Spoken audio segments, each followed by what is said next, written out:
ಮನೀಶ್ ಜಾಜಿರವ್ರ ಜೊತೆಯಲ್ಲಿ ಕುಮಾರಣ್ಣರವರು ಮತ್ತೆ ಯಡಿಯೂರಪ್ಪ ಸಾಹೇಬ್ರವರ ಒಂದು ಜಾಯಿಂಟ್ ಸಭೆಯಲ್ಲಿ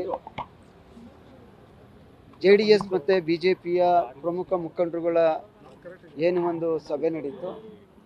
ಈ ಸಭೆಯಲ್ಲಿ ಎಲ್ಲ ಹಿರಿಯರ ನಿರ್ದೇಶನ ನೈಸರ್ಗಿಕವಾಗಿ ಎರಡು ಪಾರ್ಟಿಯ ಮುಖಂಡರು ಮತ್ತು ಕಾರ್ಯಕರ್ತರುಗಳು ಫೀಲ್ಡಲ್ಲಿ ಕೆಲಸ ಮಾಡಬೇಕು ಅನ್ನುವಂಥದ್ದು ಈಗಾಗಲೇ ನಮಗಿರ್ತಕ್ಕಂಥ ವರದಿನಲ್ಲಿ ಅದೇ ರೀತಿ ಕೆಲಸ ಮಾಡ್ತಾ ಇದ್ದಾರೆ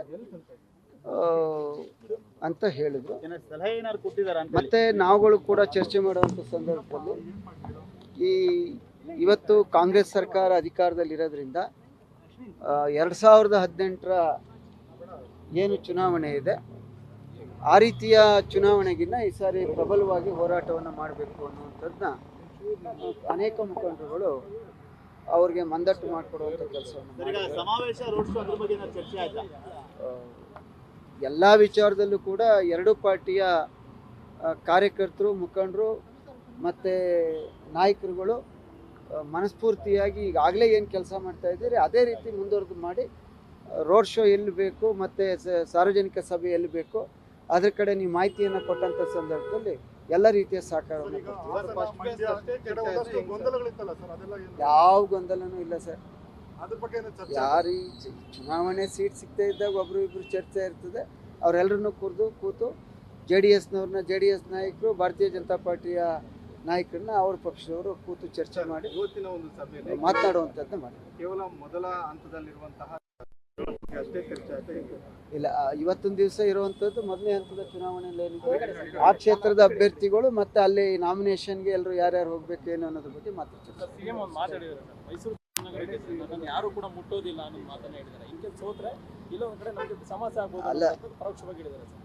ಮಾನ್ಯ ಮುಖ್ಯಮಂತ್ರಿಗಳಿಗೆ ಮುಟ್ಟೋದಿರಲಿ, ಅವರು ನಮ್ಮ ಪ್ರಾದೇಶಿಕ ಪಕ್ಷದ ಅಭ್ಯರ್ಥಿಯಿಂದ ತಾನೇ ಮೈಸೂರು ಬಿಟ್ಟು ಹೋಗಿರೋದು.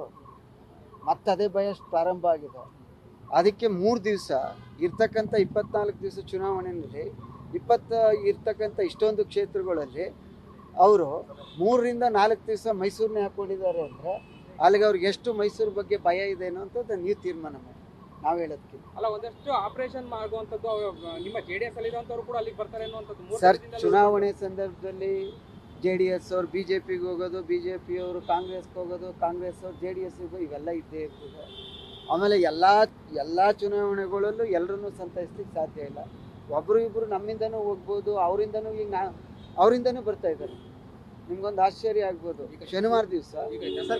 ಶನಿವಾರ ದಿವಸ ಮೈಸೂರು ಜಿಲ್ಲೆಯಲ್ಲಿ ಒಬ್ಬರು ಪ್ರಭಾವಿ ಮಾಜಿ ಮಂತ್ರಿಗಳು, ಹಾಲಿ ವಿಧಾನ ಪರಿಷತ್ ಸದಸ್ಯರು, ಇಲ್ಲಿವರೆಗೆ ಸ್ವಲ್ಪ ಕಾಂಗ್ರೆಸ್ ಜೊತೆನೇ ಮೃದು ಧೋರಣೆಯಿಂದಿದ್ದಂಥವರು ಇವತ್ತು ನೇರವಾಗಿ ಕುಮಾರಣ್ಣರವ್ರಿಗೆ ನಾನು ಚುನಾವಣೆಯಲ್ಲಿ ತೊಡಗಿಸ್ಕೋಬೇಕು ಅನ್ನೋವಂಥ ಭಾವನೆಯಿಂದ ಬರ್ತಾ ಇದ್ದಾರೆ. ಅದರಿಂದ ಕಾದು ನೋಡಲಿ. ಮಾನ್ಯ ಮುಖ್ಯಮಂತ್ರಿಗಳು ಅಷ್ಟಿಲ್ಲ ಅಂದ ಮೇಲೆ ತಮ್ಮ ಗ್ಯಾರಂಟಿ ಮೇಲೆ ಅವ್ರಿಗೆ ನಂಬಿಕೆ ಇದ್ದಿದ್ರೆ, ನಾವು ಈಗ ಇರ್ತಕ್ಕಂಥ 1 ವರ್ಷದಲ್ಲಿ ಒಳ್ಳೆ ಕೆಲಸಗಳನ್ನು ಮಾಡಿದ್ದೀವಿ ಅಂತ ಹೇಳಿದ್ರೆ ಅವ್ರದ್ದೇ ತವರು ಜಿಲ್ಲೆಯಲ್ಲಿ 3-4 ದಿವಸ ಠಿಕಾಣಿ ಹೂಡುವಂಥದ್ದು ಏನಿತ್ತು ಯೋಚನೆ ಮಾಡಬೇಕಲ್ಲ. ಮೈಸೂರು ಅವರು ಸ್ವಕ್ಷೇತ್ರದ ಜಿಲ್ಲೆನಲ್ಲೇ ಈ ಥರ ಆದರೆ ಇನ್ನು ಬೇರೆ ಜಿಲ್ಲೆಗಳ ಕಥೆ ಏನು ಅಂತದನ್ನ ನಮ್ಮ ಪತ್ರಿಕಾ ಸ್ನೇಹಿತರು ಯೋಚನೆ ಮಾಡ್ತಾರೆ. ನಿಮಗೆ 3 ಕ್ಷೇತ್ರಗಳ ಬಗ್ಗೆ ಹೆಂಗ್ ಚರ್ಚೆ ಆಯ್ತು? ಮಂಡ್ಯ ವಿಶೇಷವಾಗಿ ಮಂಡ್ಯದ ಬಗ್ಗೆ, ಯಾಕಂದ್ರೆ BJP ಇಲ್ಲ ಸರ್, ಮಂಡ್ಯದ ಏನಿಲ್ಲ, ಮಂಡ್ಯದಲ್ಲೂ ಕೂಡ ಎಲ್ಲ ಸರಿ ಆಗ್ತಾ ಇದೆ. ನಮ್ಗೆ ವಿಶ್ವಾಸ ಇದೆ. ನಾಳೆ ಈಗ ಏನು ಹಾಲಿ ಇದು ಲೋಕಸಭಾ ಸದಸ್ಯರಿದ್ದಾರೆ, ಅವರು ಖಂಡಿತವಾಗಿ ಕುಮಾರಣ್ಣರವ್ರಿಗೆ ಪೂರಕವಾಗಿ ಸಪೋರ್ಟ್ ಮಾಡ್ತೀನಿ ಅಂತೇಳಿ ಘೋಷಣೆ ಮಾಡ್ತಾರೆ ಅನ್ನುವಂಥದ್ದು ನಮ್ಮೆಲ್ಲರ ಮನಸ್ಸಲ್ಲಿ ಇದೆ. ನ್ಯೂಸ್ ಫಸ್ಟ್, ನಿರ್ಭೀತಿಯಿಂದ ನಿಮ್ಮ ಪರವಾಗಿ.